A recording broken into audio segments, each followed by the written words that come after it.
Okay, so beef jerky for dinner. We're at Holland Lake Campground, north of Butte, quite a ways, south of Kalispell.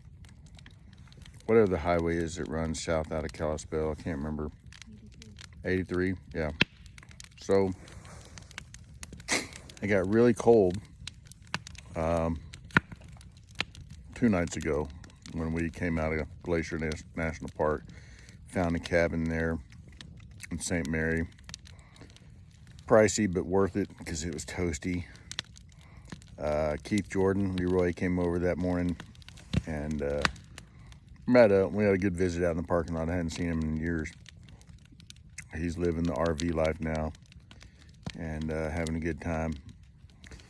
And I don't know, we got on the road 10:30, 11. You know, it was really foggy when I got up, so I didn't really want to ride in the fog anyway, and it was cold. But it warmed up quick, and by the time we got ready to leave, the fog had mostly burned off, so we headed south on US 89 to East Glacier. And that's a really cool ride, just beautiful, twisty, and you get a good view of the mountains back towards the national park. And got on US 2, which runs along the south side of the national park.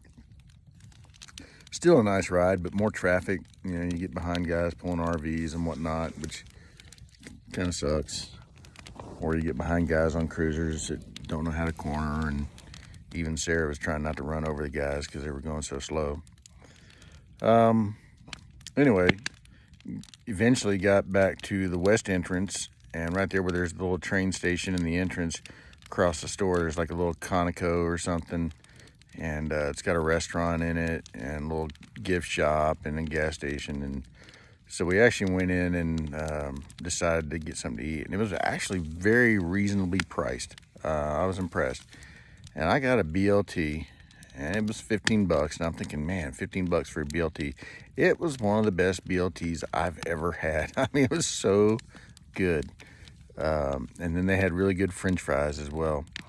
And I think Daniel got the chicken strips, and he said they were awesome. You know, lots of chicken, minimal batter, unlike some restaurants where it's like almost all batter and no chicken. But eventually we turned south. I think it was Highway 35 that runs down the east side of Kalispell on whatever river it runs through there. And we followed that down until we hit 83, and we just ran 83 south. And I was thinking, okay, there's on the maps, there's tons of campgrounds everywhere.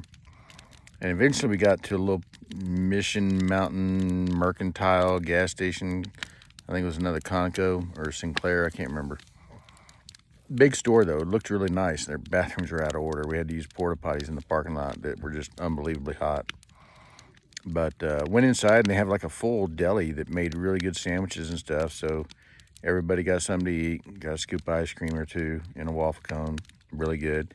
Met this couple from Missoula and started visiting with them and asked them if they know any good places to camp nearby. And they mentioned Holland Lake, which was 10 minutes down the road. So took off, got down here, I don't know, 4 o'clock. I mean, it wasn't that late. They were already full for the weekend, but apparently the camp host felt sorry for us, and he's like, well, I'll tell you what, the normal camp host is out of town. His RV's over here, and he'll be gone for a week for a wedding. And there's a big, huge parking area with gravel, and then there's spots across the street, and he's like, you can park your bikes here, put your tents wherever, and I'll charge you 20 bucks each. It's like, all right, cool. Well, I ended up being 45 bucks because Daniel's under 18, so he gets to be a $5 extra, not a full $20. And yeah, we pitched our tents, had really cool spots. He rented out paddle boards and kayaks. So like an idiot, I got in one of those kayaks for 2.5, 3 hours with the kids. And I think Daniel started on the paddleboard, and then Sarah finished on the paddleboard. We traded off, but went all the way back up to the beginning of the lake where there's a big waterfall up in the mountains that comes cascading down and feeds into the lake. And then paddled back and got back right as the sun was setting. So it was beautiful. Didn't bring the phone, you know, so no pictures, no videos. Didn't want to drop the phone in the water. It's not waterproof. Didn't want to lose it. but just a really, really beautiful spot, beautiful evening. And got back to the campsite. We were kind of hungry. There's a lodge next door that has cabins. Ran over there. They're like, no, we're not seating. It's after 8. Sorry. Well, there's a place 5 minutes up the road called the Hungry Bear. It's like a bar and grill. It's supposed to be really good. Closes at 9. So we got back in our riding gear, record-breaking pace, hauled up the road, missed some deer, and pulled in the parking lot at 8:45. Well, there's a ton of people streaming out of this place. So I'm thinking, okay, cool. They won't be busy when we get there at 8:45. We go in. We're waiting to be seated. The owner comes over. And he's like, my kitchen's backed up an hour. We're not seating anymore. It's like, oh, well, is there anything we can do? Because, we're camping. We don't have anywhere else to go to get food. It's a long way back down the road. And he stands there for a minute. He starts asking us questions about where we're camping and do we have the camp set up and all that. It's like, yeah, we're already set up. And he's like, well, I'll tell you what, if you can hang out for about 45 minutes, I'll make you a pizza, but it's got to be to go. Sure, no problem. Sounds good to me. So then they let us wait inside, which was nice because there's a bar there, so we didn't have to ride back to the campsite to wait.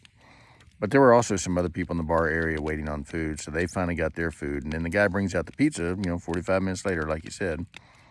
And we're getting ready to go out in the parking lot and eat the thing because we were already 45 minutes past our closing time. And when I mentioned that and asking for napkins, the waitress is like, no, y'all can go sit over there and eat it right quick while we're still cleaning up. And, we're going to be here for a while, so don't worry about it. So that was cool. Big pizza, only 24 bucks. Really, really good pizza. The great crust, tons of cheese, tons of pepperoni. I mean, it's just really good. So we scarfed down as much as we could. Got Ziploc bags from the waitress for the rest, threw those in the bags and brought them back to the campsite, and Daniel put them in the bear box thinking they'd eat them for breakfast. Got back here to the campsite, freezing cold, got here around 10 o'clock, a little after 10.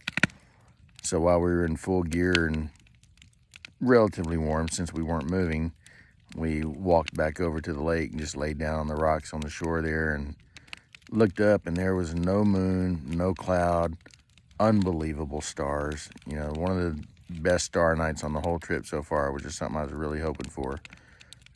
Hopefully tonight will be the same because there's no moon and no clouds again. We saw a ton of shooting stars, satellites. Finally, about 11 o'clock or so, decided it was time to go to bed, climbed in our tents and called it a night, and actually slept pretty good. I didn't get real cold. Sarah tried a trick that a guy that hunts told us to do, which was don't wear a lot of clothing in your sleeping bag. Just get in your sleeping bag, maybe wear a hat if your head gets cold, but otherwise, just wear like shorts and a t-shirt. And she tried it and she said it was the warmest night she's had so far. I just took a couple hand warmers and tucked one between my legs and one in my armpit, and I was out like a light. But I get up this morning and I'm trying to put my tent up, and I noticed that my back's not working like it should be. My lower back right at the belt line is absolutely killing me, and it's only gotten worse all day long. I'm guessing kayaking wasn't good for me. Anyway, it was a great day riding, just pavement riding, pretty scenery. And we got really lucky on the camp spot. Got really good spots. So tomorrow we're going to supposedly try to head down to Butte, Montana, and we'll see how that goes. So talk to you later. Bye.